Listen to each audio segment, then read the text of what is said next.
Para muchas personas, el mar ha sido una fuente inagotable de pesadillas que ha doblegado a los marinos más duros y curtidos por el salitre marino. Marinos que han enfrentado fuertes tormentas y que han sido testigos de situaciones bastante perturbadoras en el momento que surcaban los océanos. Pero claro, como si se tratara de un chiste, al mar poco le importa esto al momento de arrebatarte la vida de una manera tan despiadada. Ahora imagínate esto. Una mañana te levantas muy temprano para irte a pescar en tu pequeña lancha. De repente, notas cómo el cielo se empieza a oscurecer por unas nubes densas. Notas cómo las olas empiezan a impactar de forma violenta el casco de tu lancha.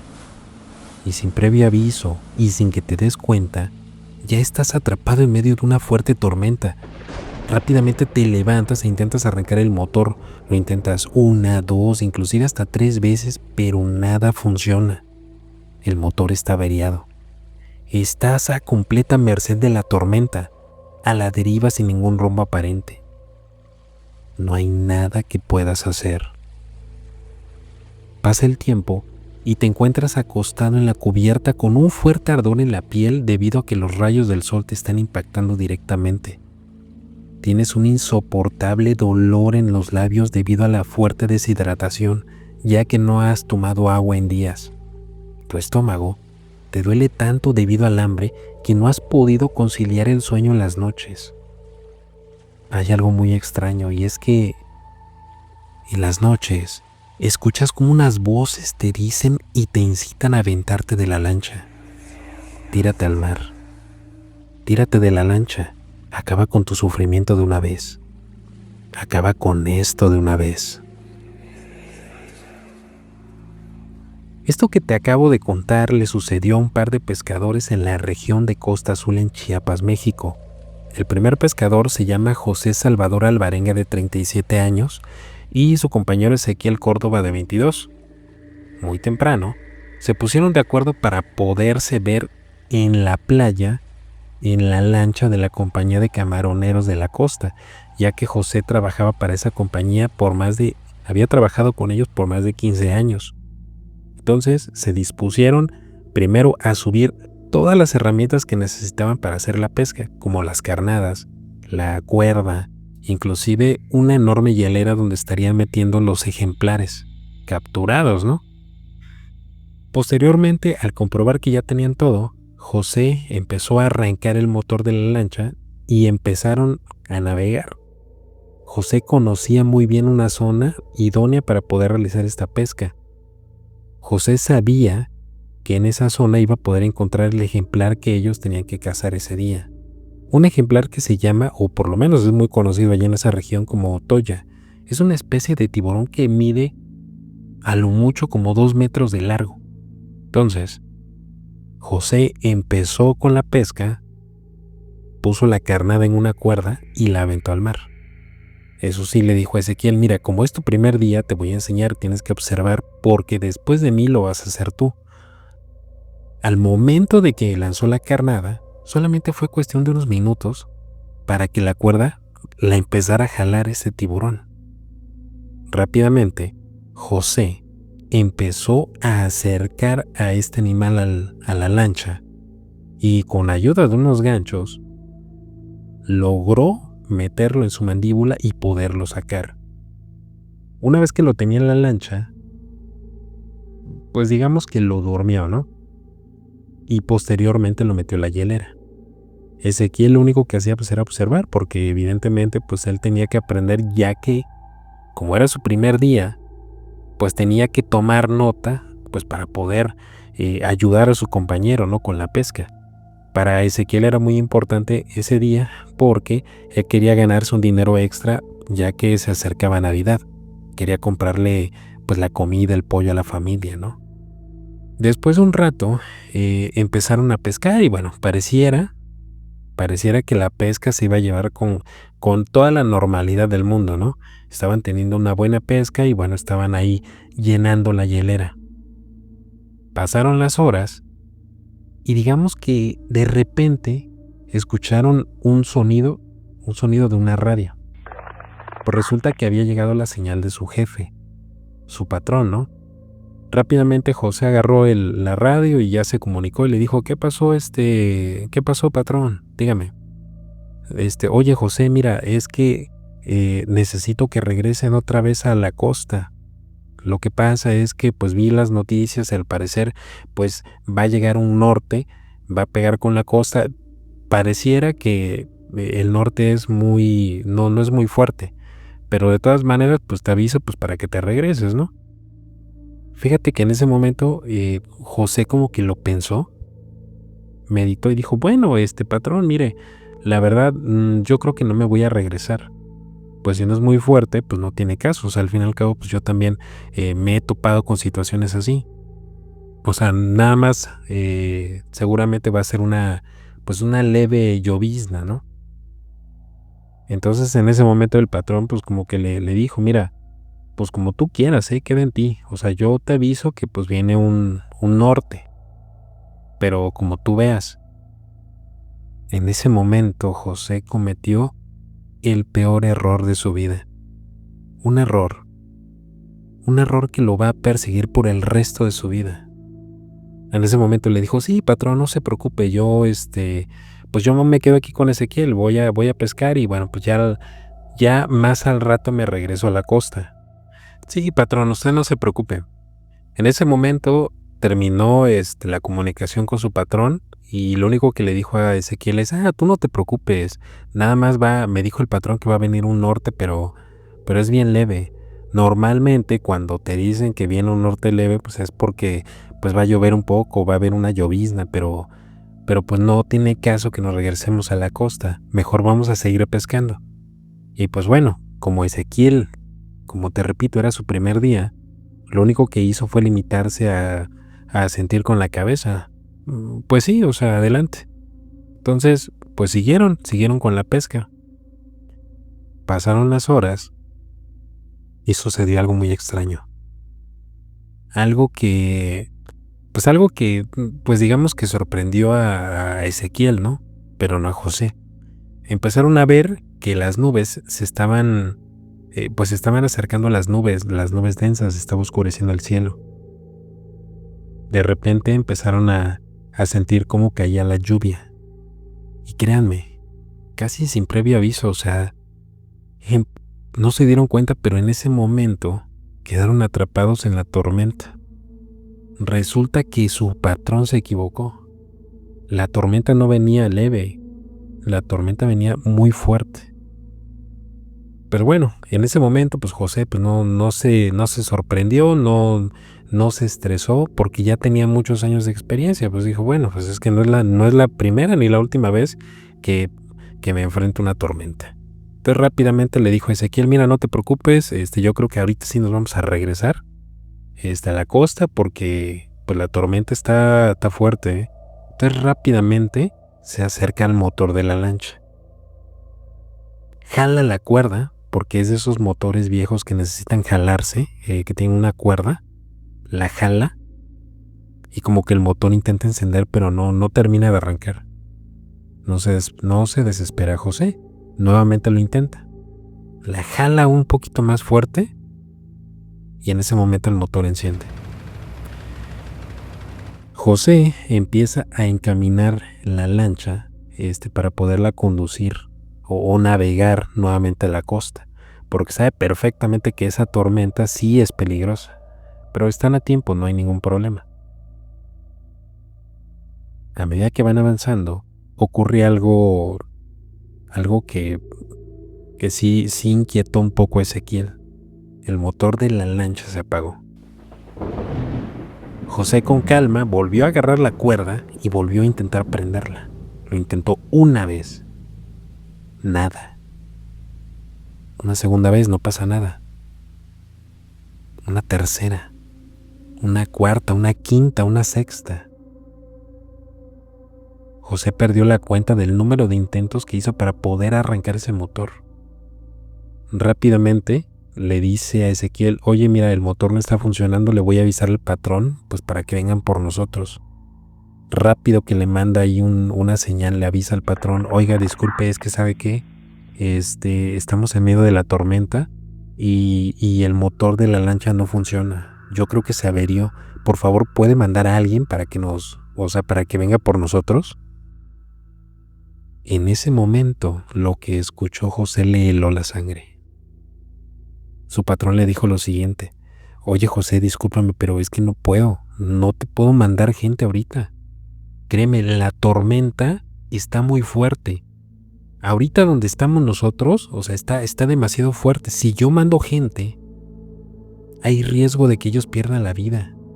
No puedo mandarte ahorita a nadie, tienes que resistir. No, imagínate. José sabía muy bien que era muy riesgoso. Las olas estaban azotando la lancha de manera violenta. Estaban muy lejos de la costa. Sabía perfectamente que las olas podían voltear la lancha. O sea, en el peor de los casos. En el mejor de los casos, pues la tormenta los iba a alejar más de la costa. Entonces, pues lo que hizo José fue pues decirle, bueno, pero por favor, mándenos gente, cuando se pueda, vamos a intentar resistir.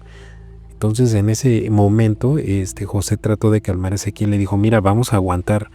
Como pudieron, se pusieron ahí unos abrigos, intentaron ahí soportar la tormenta, la lluvia. Para ese momento, pues estaban empapadísimos, estaban mojados, la lluvia estaba, pues llenando parte del bote. Ezequiel, pues la verdad estaba asustado. Era su primer día, imagínate. Era su primer día. Estaba espantado, estaba temblando, tenía miedo de caerse al agua. Poco a poco el sol ya se iba ocultando. De por sí ya estaba oscuro por las nubes densas. Les había caído la noche. Estuvieron soportando lo más que pudieron. Imagínate esta situación aterradora. ¿Sabes cuánto duró la tormenta? La tormenta duró 7 días. 7 días. 7 días que no pudieron comer, que no pudieron ir al baño. 7 días que estuvieron temblando de frío, con el miedo, la incertidumbre de que el bote, de que la lancha se volteara. O sea, 7 días que seguramente no pudieron ni dormir. Cuando acabó la tormenta, en ese momento, José le dijo a Ezequiel, oye, mira, no te desesperes. Esto que nos acaba de pasar, pues la verdad es, es algo fuera de lo común. No me había pasado. Pero no te desesperes, hay que tener fe. Hay que tener calma, hay que tener fe en Dios de que el patrón va a mandar gente para rescatarnos. Ya le avisa el patrón, ya saben que el motor de la lancha no funciona.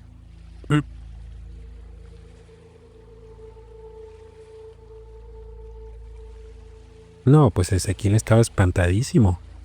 Y más porque esa noche, una de esas noches, cuando estaban enfrentando la tormenta, una de las olas los golpeó con tanta fuerza que Ezequiel se cayó. Se cayó, se estaba ahogando.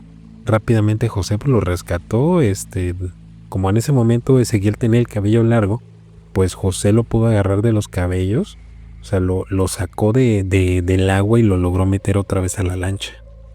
No, Ezequiel estaba espantado, le dijo, inclusive en vez de agradecerle, le reclamó, le dijo, es que ¿para qué me sacaste del agua?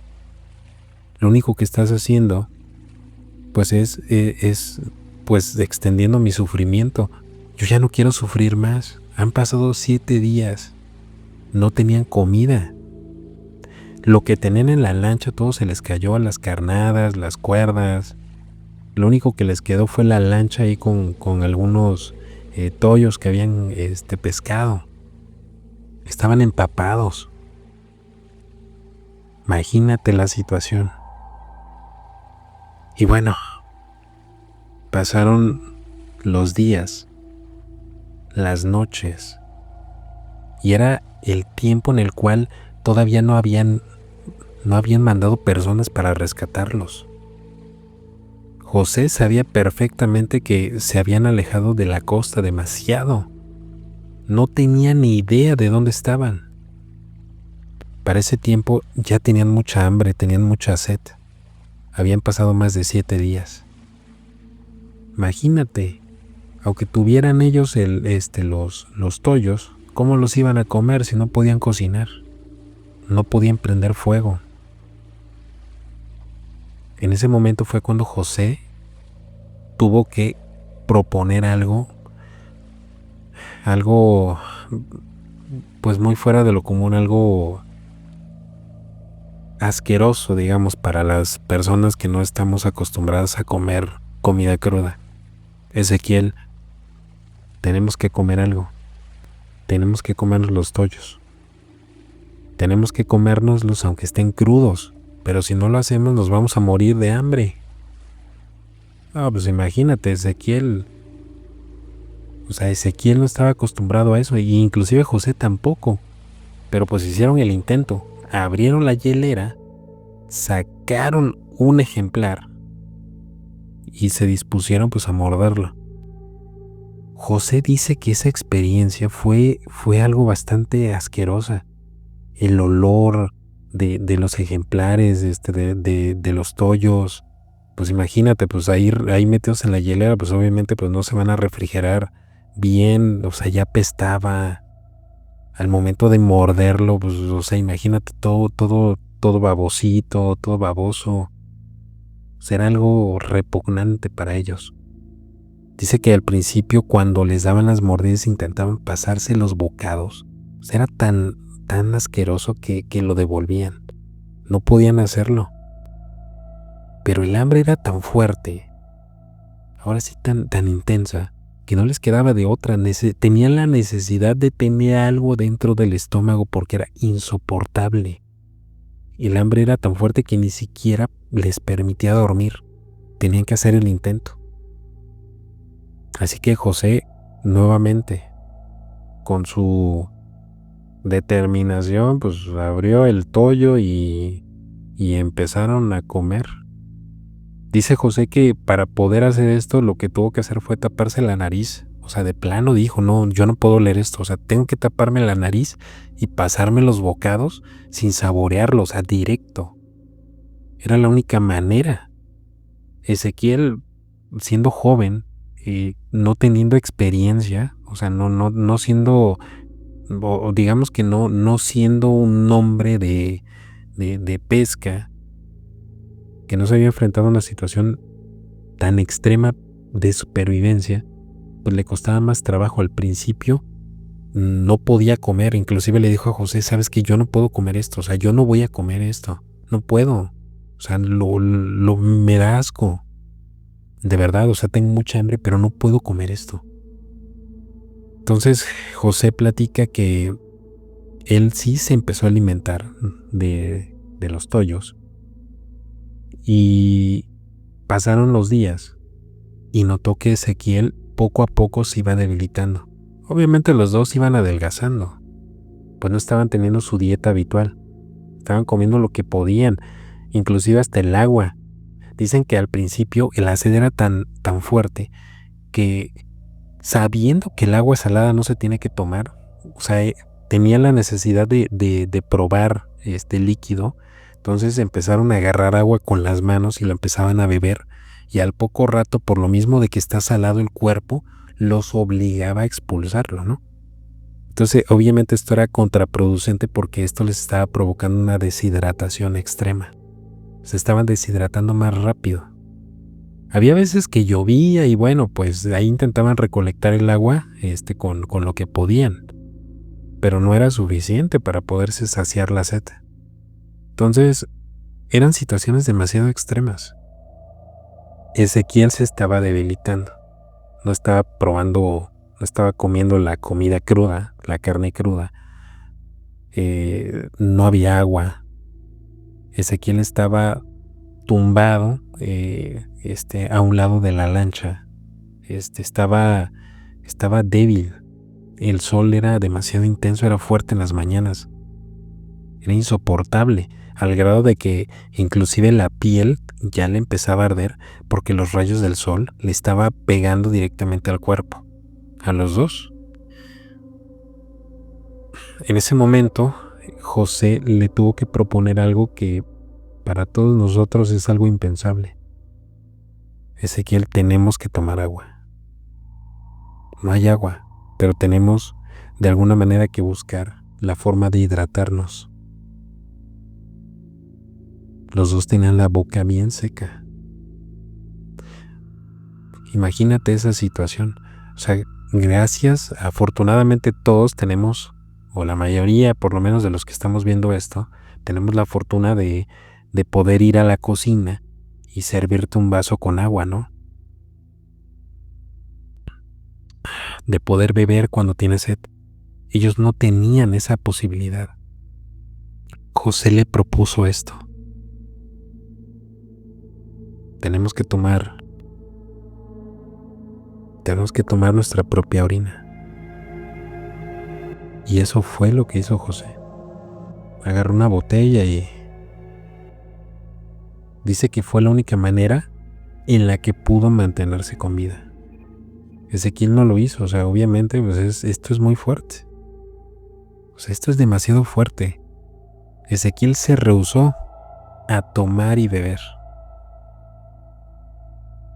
Dice José que al pasar los días Ezequiel empezaba a alucinar todos los días, empezaba a pedirle de favor, por favor José, tengo mucha hambre, puedes ir a la tortillería a la tienda a comprar tortillas, puedes ir a tal tienda para comprar algo de comer.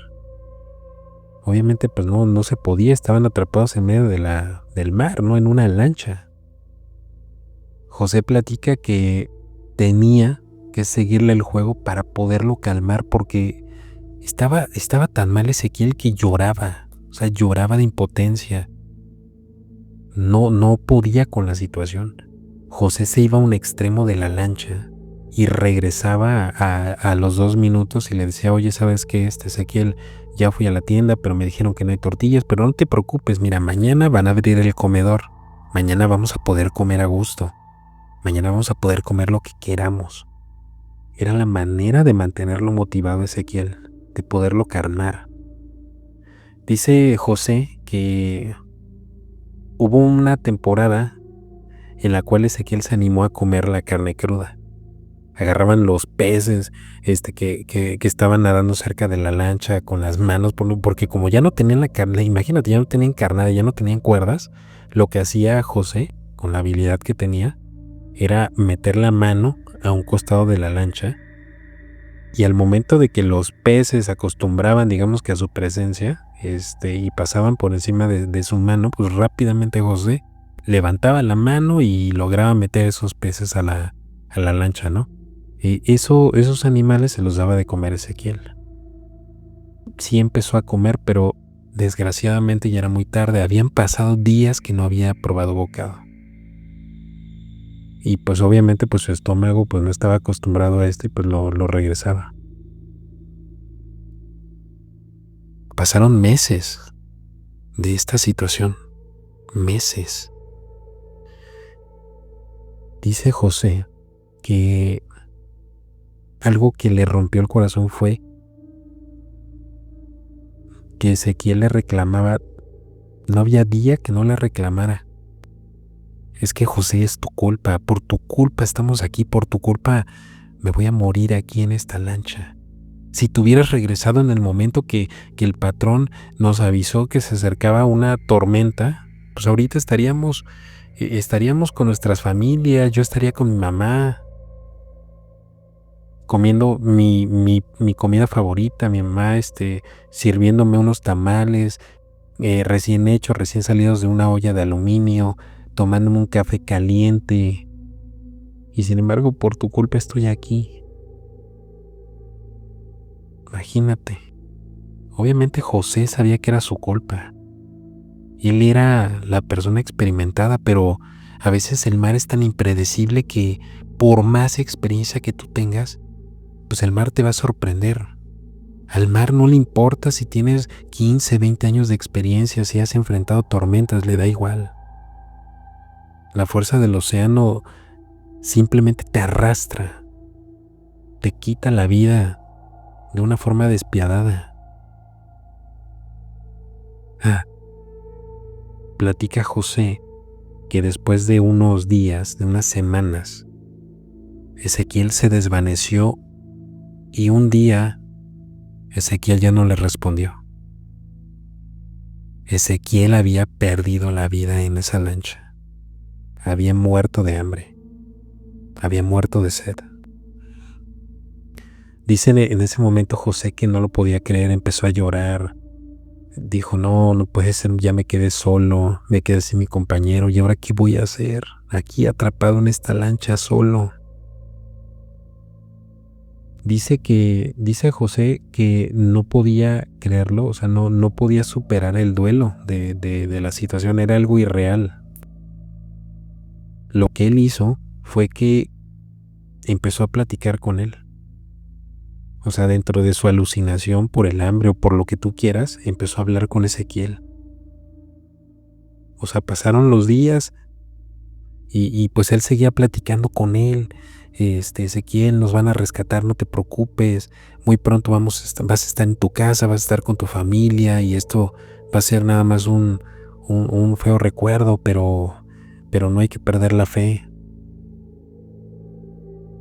Al 8º día de que Ezequiel había fallecido, rápidamente José como que tuvo lucidez en su cabeza y recordó que su amigo ya había perdido la vida. Se dio cuenta en ese momento que 8 días estuvo hablando con los restos de su amigo. Dice que una noche tomó el valor de despedirse de él y que con las fuerzas que él tenía lo arrojó al mar. En ese momento él vio como unas criaturas, como varias criaturas marinas empezaron a devorarse el cuerpo. Dice que fue una escena horrorosa. Imagínate esa situación en la noche. O sea, él tenía el corazón roto, se quiso despedir de su amigo y pues así es la naturaleza. Se empezaron a devorar su cuerpo. No, José se fue a un extremo de la lancha y empezó a llorar y imagínate lo traumático que es todo esto. Qué fuerte.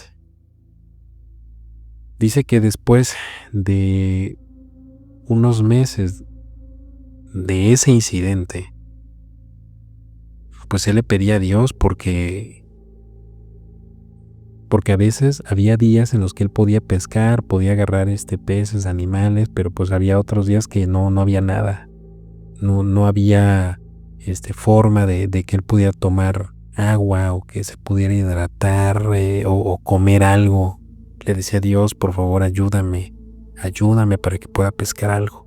Y sí, había días en los que lograba pescar pues uno o dos animales y pues con eso podía comer, podía mantenerse con vida. Dice que esto es algo muy impactante, pero dice que para poderse hidratar, aparte de lo que ya te conté, que consumía sus propios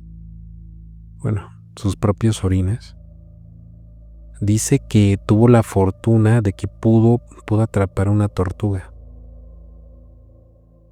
Por el conocimiento que él tenía de la pesca, sabía perfectamente que él podía hidratarse en unas situaciones extremas como las que él estaba viviendo en ese momento. Lo que hizo fue beberse el líquido vital de la tortuga, como si se tratara de un vampiro. Fue la única manera en la que él se pudo mantener con vida. Dice que esta situación era muy traumática, al grado de que inclusive él escuchaba voces. No sabe si era por la alucinación o si se trataba de algo más. Pero dice que escuchaba voces que le gritaban, voces que lloraban, que se lamentaban. Y él, pues imagínate, o sea, él enojado por la situación o tal vez era la forma de afrontar este miedo, le empezaba a gritar estas voces. Cabe mencionar que hay marineros que aseguran que hay espíritus que los llaman debajo del agua que los incitan para aventarse al mar. José no sabe si fueron alucinaciones o algo más, pero esto es algo que se venía presentando cada noche. Se estaba volviendo loco, él se preguntaba, no lo sé. Él cuenta otra de las situaciones más traumáticas que tuvo que vivir. Dice, hubo unas semanas que no tenía nada que comer. El hambre era tan fuerte que me estaba volviendo loco. O sea, yo tenía mucha hambre. José lo que tuvo que hacer, y así lo dice en una entrevista, fue que tuvo que comerse sus propios desechos. Es algo muy impactante. Es algo impensable tal vez para todos los que lo estamos escuchando, pero imagínate, en una situación extrema como la que él vivió, solamente hay que imaginarse cuánta hambre tenía para poder hacer eso, para atreverse siquiera a hacer eso. Era la única manera que él encontró para mantenerse con vida. Fue muy traumático. Dice que pasaron los meses, yo creo que inclusive hasta él perdió la cuenta, pero eran varios meses que él estaba atrapado en el océano. No sabía, no tenía ni una remota idea de dónde estaba. Pero él seguía teniendo la esperanza de que lo iban a encontrar. Y como si Dios le quisiera hacer el milagro, a lo lejos logró escuchar una embarcación. Se asomó y vio que era uno de estos enormes barcos mercantes que transportan estos contenedores de productos que vienen pues de otros países, ¿no?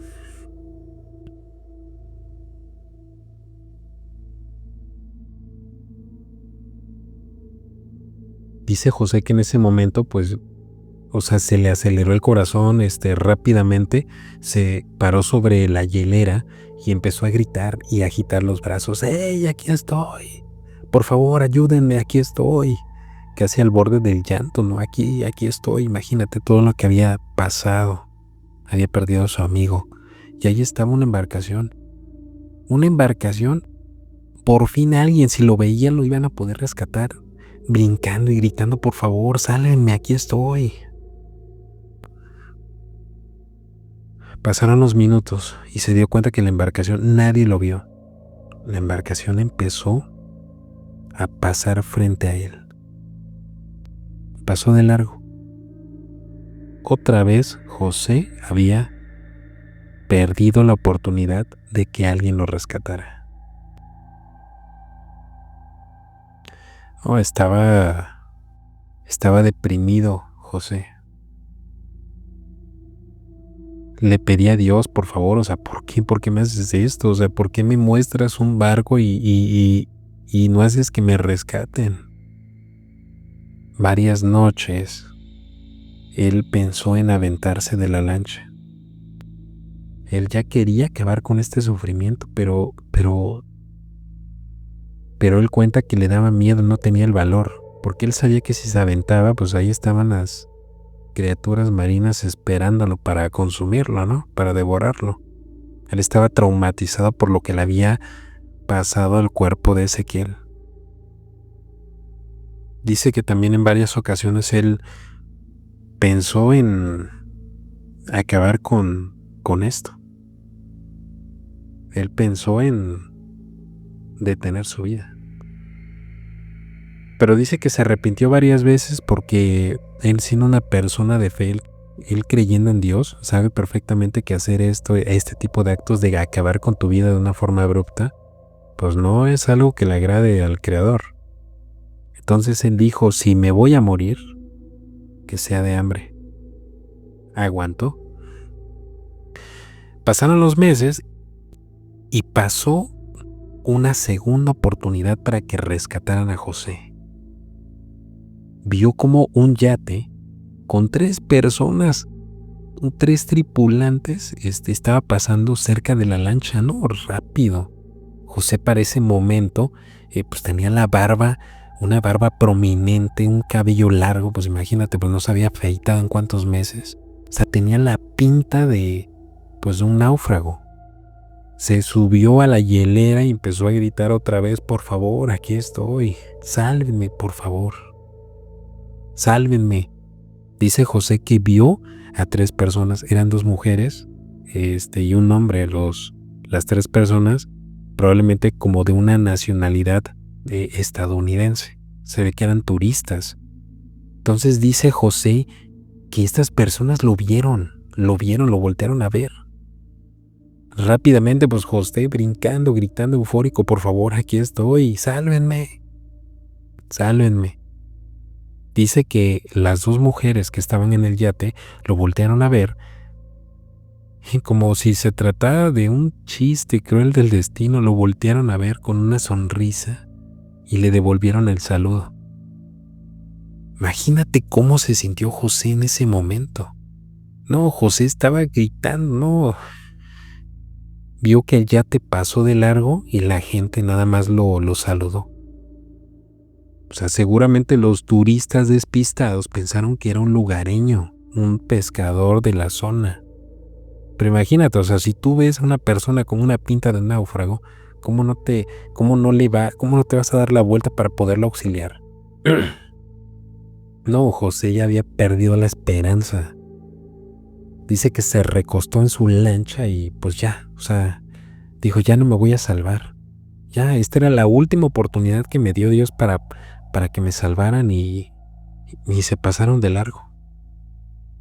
Dice que se acostó, se durmió y pasaron los meses. Meses de agonía, de agonía. Dice José que una mañana se levantó por el ruido de unos graznidos de unas aves que se habían metido en su bote. Empezaron a aletear y eran un montón de aves que habían entrado en la lancha y pues dice José que pues por instinto pues agarró las aves porque dijo: no, pues esto es lo que me voy a comer, o sea, pues no tengo nada de comer. Dice que las agarró y ya después se percató que a lo lejos se veía una isla. O sea, José no lo podía creer, era una isla. En ese momento pues se sorprendió, se levantó y se puso a pensar: o sea, esta es la isla, me voy a poder salvar, pero Dios mío, dime qué es lo que tengo que hacer, porque no tengo fuerzas para poder nadar, mis piernas están hinchadas, no tengo fuerzas. Si yo me aviento ahorita al mar, me voy a ahogar, no tengo la energía. Aunque soy un buen nadador, no tengo forma de llegar a la orilla. Dios, ilumíname, ¿qué hago? Si me aviento, tal vez no llegue. Pero si me quedo aquí en la lancha, probablemente la corriente me aleje de la isla. No sé qué hacer. Dice que en ese momento que le estaba pidiendo pues iluminación a Dios, rápidamente le llegó un pensamiento a la mente, ¿no? Pues claro, o sea, las plumas de las aves, si las tiro al mar, voy a poder ver para dónde se dirige la corriente. Y sí, efectivamente, agarró las plumas, las tiró al mar y vio que la corriente iba hacia la isla. Se mantuvo en la lancha y se esperó. Cada minuto era interminable. Ella quería llegar a la isla. Poco a poco se iba acercando. Poco a poco. No podía contener la emoción de poder ver tierra firme después de tantos meses. Cuando vio que estaba cerca de la orilla, se aventó al agua y empezó a arrastrarse como pudo, empezó a nadar como pudo y se arrastró en la arena porque no tenía fuerza en las piernas. Dice que cuando llegó a la arena, a la playa, en ese momento se derrumbó. Se le apagó el cassette. Se durmió, se desmayó. Al otro día, ya en la noche, se despertó en la noche, se arrastró, se levantó como pudo y empezó a caminar tambaleándose. Y en ese momento vio a unos lugareños. Rápidamente pues se espantaron, ¿no? Por la pinta, porque pues se asustaron, o sea, como que lo vieron hostil. Pero rápidamente se dieron cuenta que esta persona necesitaba ayuda. José necesitaba ayuda. Lo llevaron pues a una de sus chozas y lo empezaron pues a darle los primeros auxilios. Obviamente no hablaban el idioma, pero entendían que era un náufrago. Afortunadamente, pues esta historia termina de una forma, pues digamos que de una forma agradable, porque José, al momento de tener este contacto, lograron avisarle a su familia de que él estaba vivo. ¿Sabes cuántos días pasó José en el mar? 438 días, más de un año. La gente ya lo daba por muerto. Su jefe de Chiapas lo dio por muerto el primer día de la tormenta. Su familia se enteró en ese momento por las noticias que José todo ese tiempo estuvo en el mar. Dice José que a pesar de que sobrevivió a esta horrible experiencia, dice que vive con un trauma que lo persigue toda su vida. Al día de hoy no es capaz de acercarse a una playa. No es capaz de meter los pies al agua. Dice inclusive que en las noches, hay noches que no puede dormir. Dice que cuando cierra los ojos, logra ver esta escena horrorosa de su amigo siendo devorado por criaturas marinas que están saliendo de las profundidades del océano.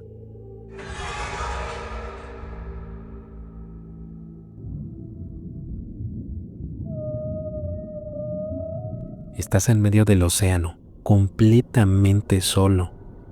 No puedes ver nada porque es de noche. Estás envuelto en una oscuridad absoluta.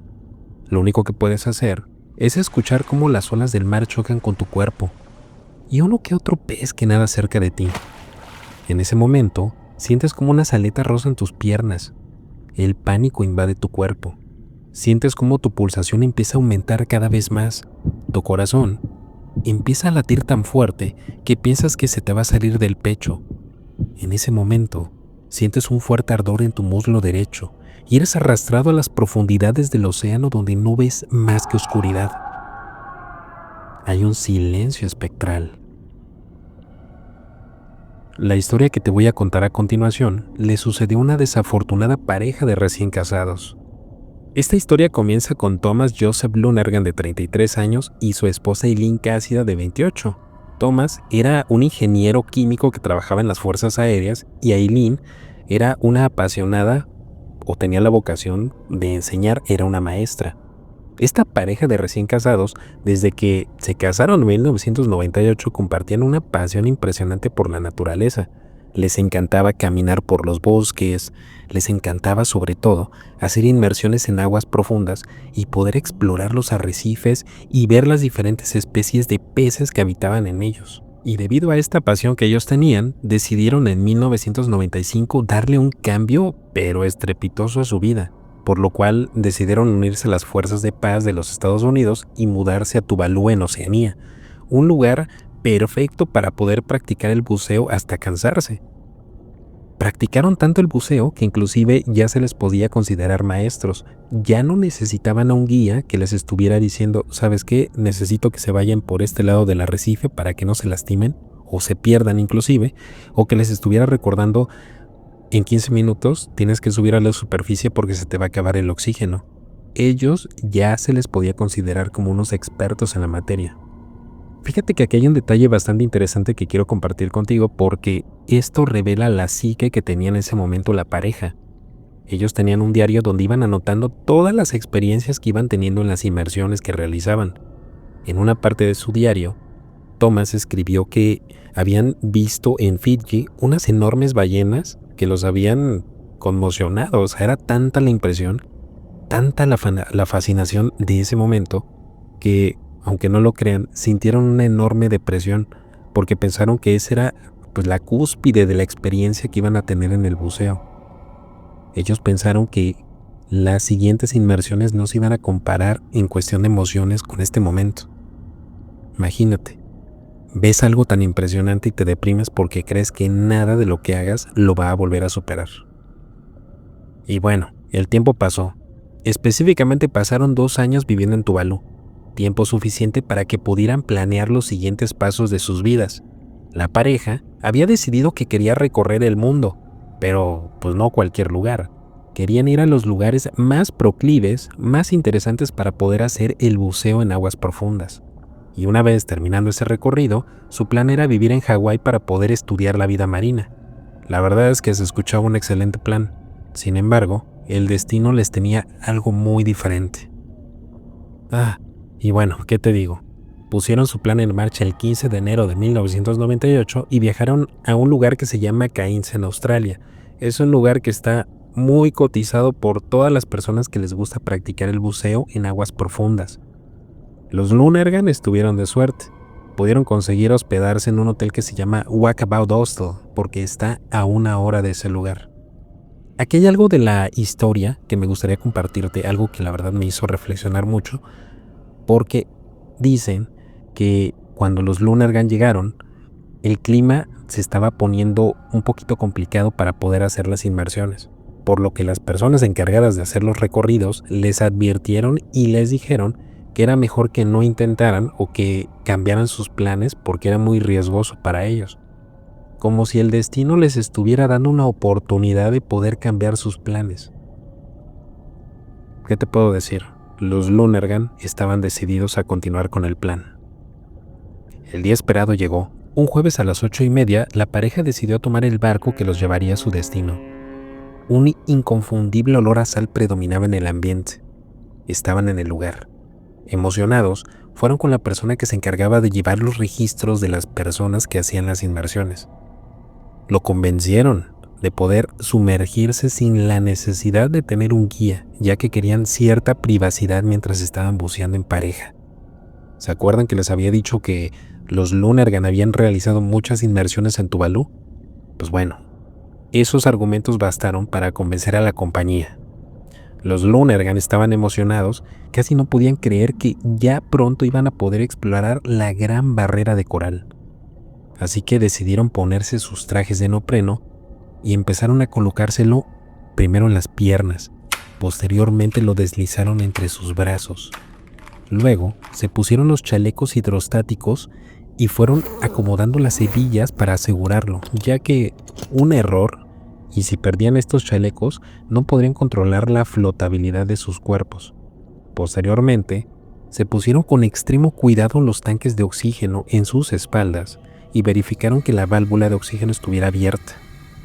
Posteriormente, se colocaron las máscaras especiales para poder ver en las profundidades del océano.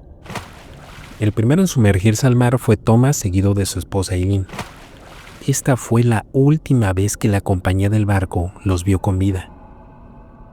Lo que te voy a contar a continuación es lo que algunas personas expertas en buceo teorizan que experimentó la pareja en el momento en el que se extraviaron en el mar. Cuando Thomas y Eileen se sumergieron en el mar, lograron ver una impresionante paleta de colores.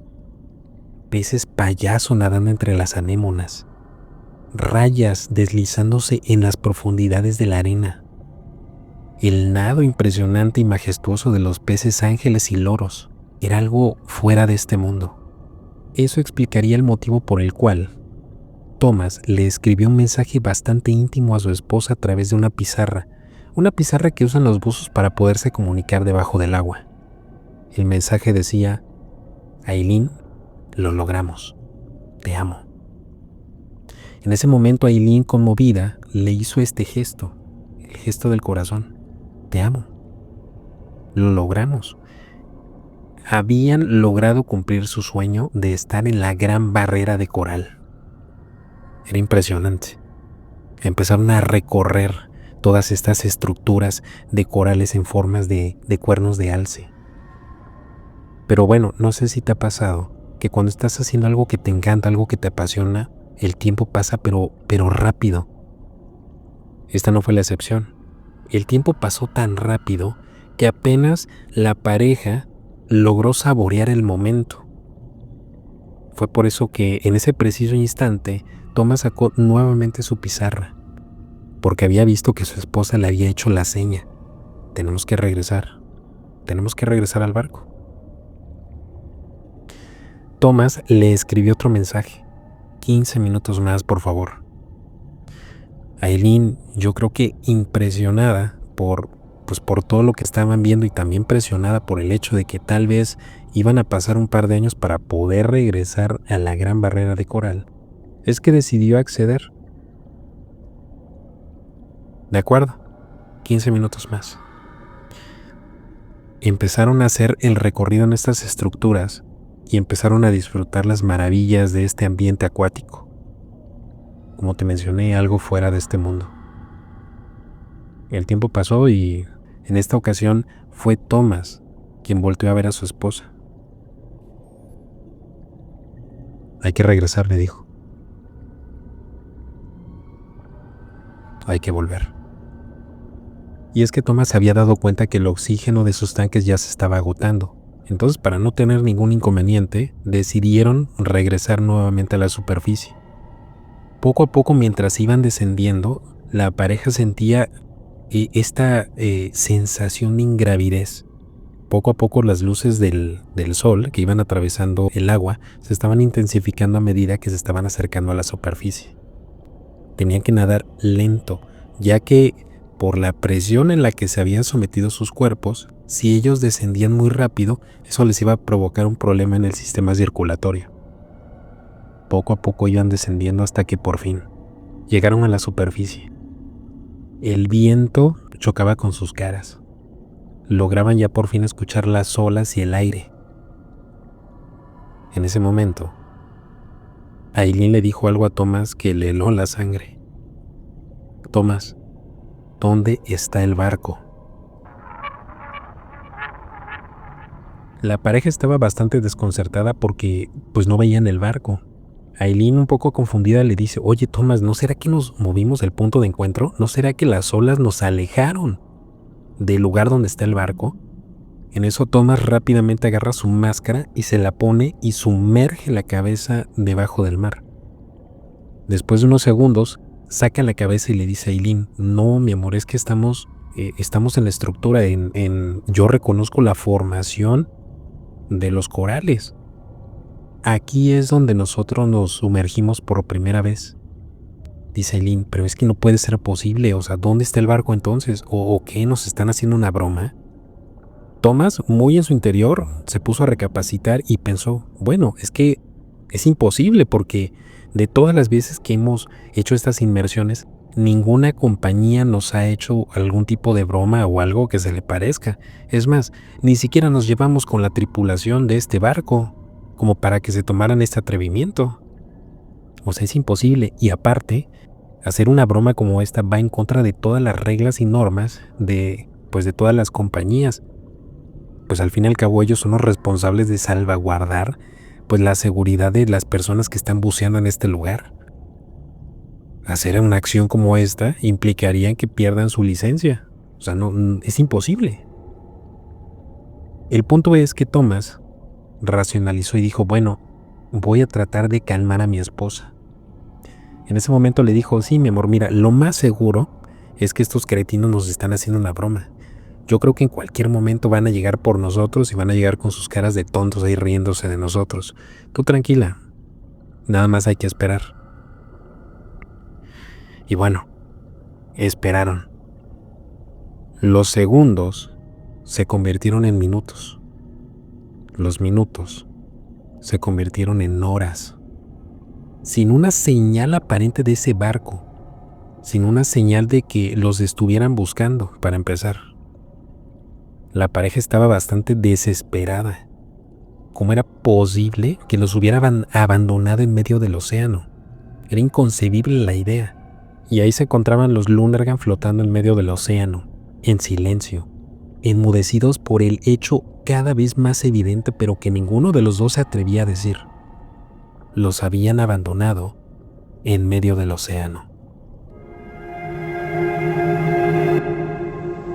Y bueno, la primera en romper ese silencio incómodo que predominaba en ese momento fue Aileen.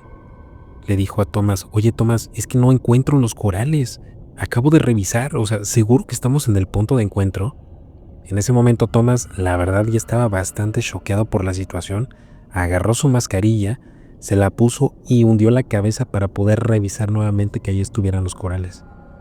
Después de unos segundos, Thomas sacó la cabeza del agua y se quitó la mascarilla. En ese momento Eileen pudo ver cómo el agua recorría la cara desencajada de Thomas.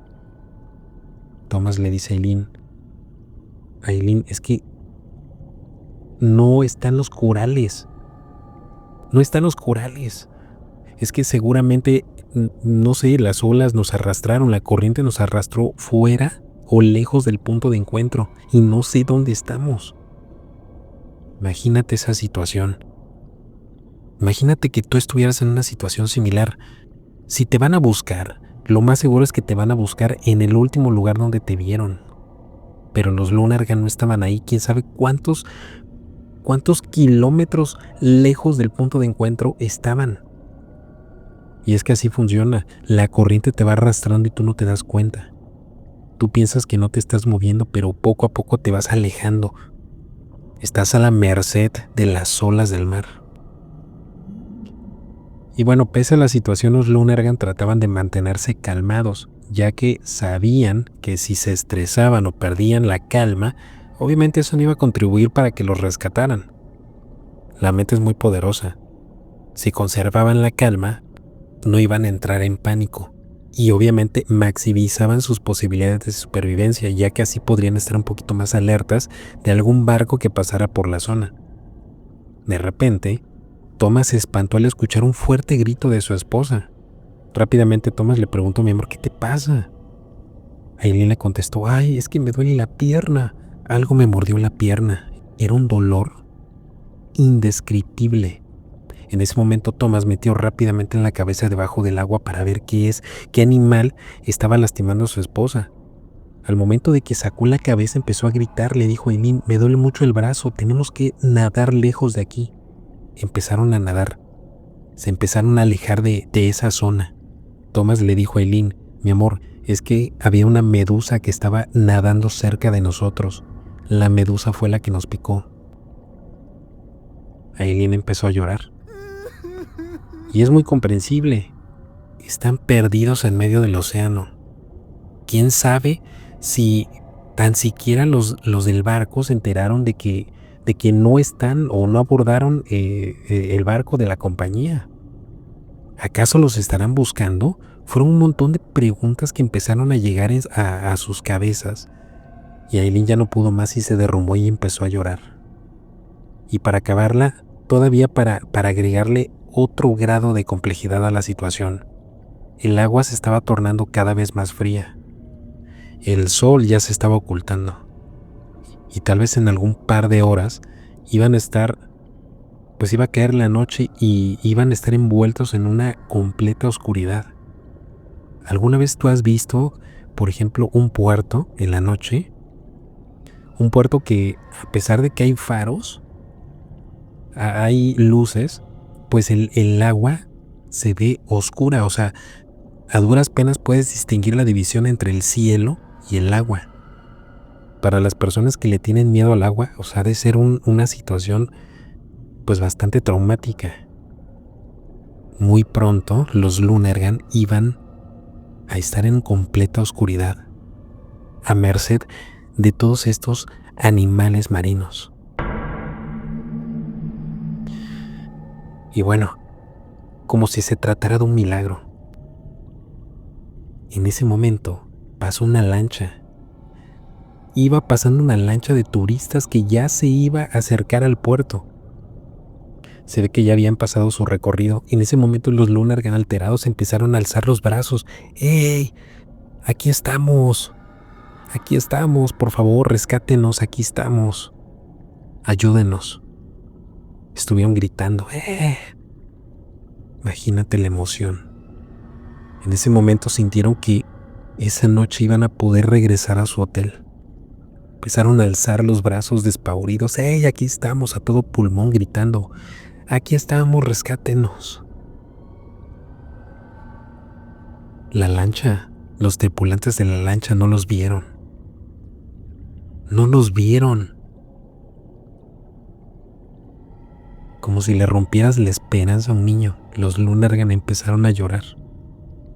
Ya no había forma de que pudieran consolarse. La esperanza de ser rescatados había escapado frente a sus ojos. Fíjate que yo te cuento esto y a mí me da pavor. O sea, a mí me daría un pavor estar en esa situación. Ahí se encontraban los Lonergan, en medio del océano, en una completa oscuridad, abrazados, tratándose de dar calor. La temperatura del agua era muy baja. Estaba fría. Los Lonergan tenían mucho miedo, estaban temblando por el frío del agua. Y aparte, tenían ese temor por el hecho de que no podían ver más allá de su nariz. Era una completa oscuridad. Lo único que podían hacer era escuchar el ruido, los chapoteos. No sabían si eran peces, no sabían si eran tiburones. Tenían miedo de que otra medusa estuviera nadando cerca de ellos.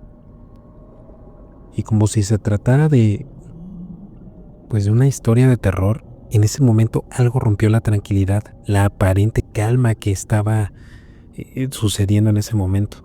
Thomas empezó a gritar y de repente algo lo intentó jalar dentro del agua.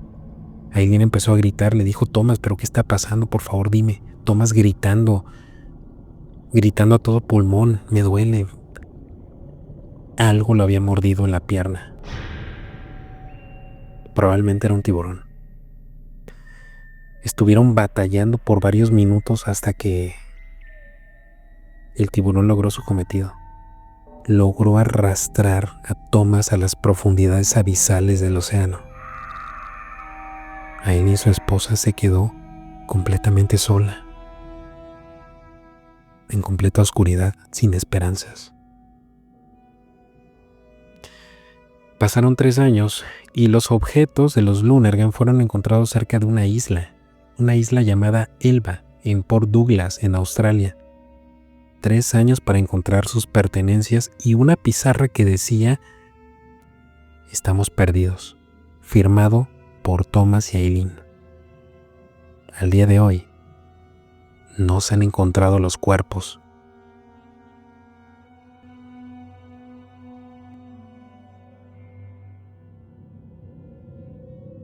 Quiero preguntarte algo.